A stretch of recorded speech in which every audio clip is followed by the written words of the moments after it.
This question is from NCERT Physics Chapter 4, question number 4.12. In exercise 4.11, obtain the frequency of revolution of the electron in its circular orbit. Does the answer depend on the speed of the electron? तो अब इसमें एक revolution में लगने वाला time अगर अभी हम लोगों को बताना है तो time taken will be equal to distance divided by speed, distance upon speed हम लोग इससे निकाल सकते हैं. एंड वन फुल रेवोल्यूशन, एक पूरा चक्कर लगाने में जो डिस्टेंस है 2πr होगा और स्पीड जो है ये v होगी. So we have to calculate the time period, और टाइम पीरियड के लिए अभी हम लोग रेडियस की ज़रूरत पड़ेगी. And we know that from the previous problem radius is mv upon qb. अब इसमें ये वैल्यू सब्स्टिट्यूट करो तो टाइम पीरियड कितना जाएगा, 2π अपॉन v है इंटू रेडियस. रेडियस की वैल्यू mv अपॉन qb. अब इसमें ये v और v कैंसिल होगा. अब इससे टाइम पीरियड क्या मिलेगा, time period will be equal to 2πm divided by qb.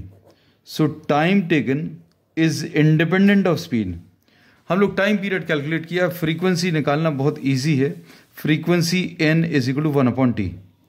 अब हम लोगों ने इसमें ये बोला कि टाइम पीरियड और फ्रीक्वेंसी n और t these are independent of the speed. ये इंडिपेंडेंट ऑफ स्पीड है.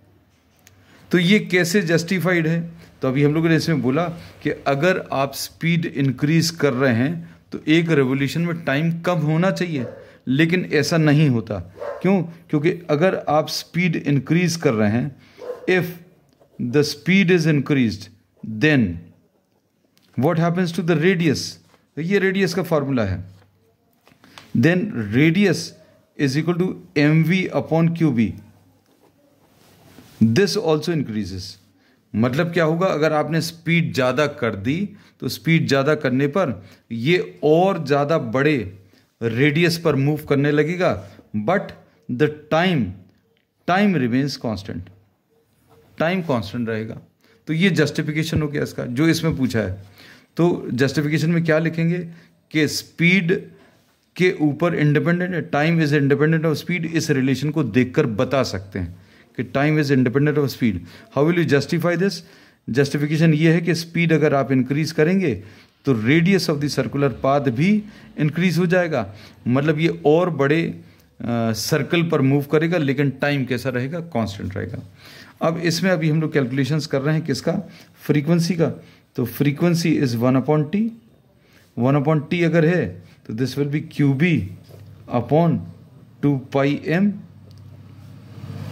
Q की जगह अभी हम लोग E लिख लेंगे, B लिख लेंगे अपॉन 2πm. अब इसमें charge of electron given in the previous problem is 1.5 into 10 to the power of -19. B की value this is 6.5 g. 6.5 into 10 to the power of -4 आएगा, divided by 2 into 3.14 into m.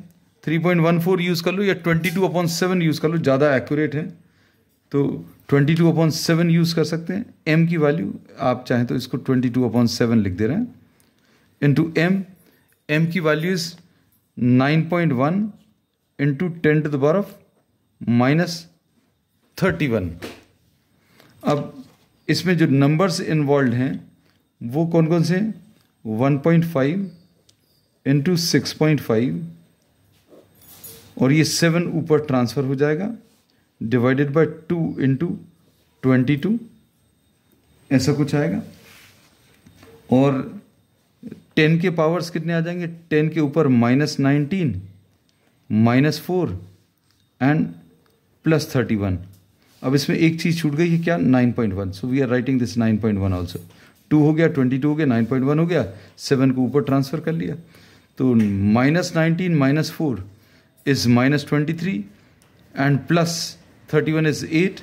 और इसको अगर आप simplify करें तो सिंप्लीफिकेशन पर this comes out to be 0.17 into 10⁸ hertz, and this will be written as 17 into 10⁻, दो जीरोज इधर ट्रांसफर कर लिए, 10⁶ hertz, और this will be written as 17 megahertz.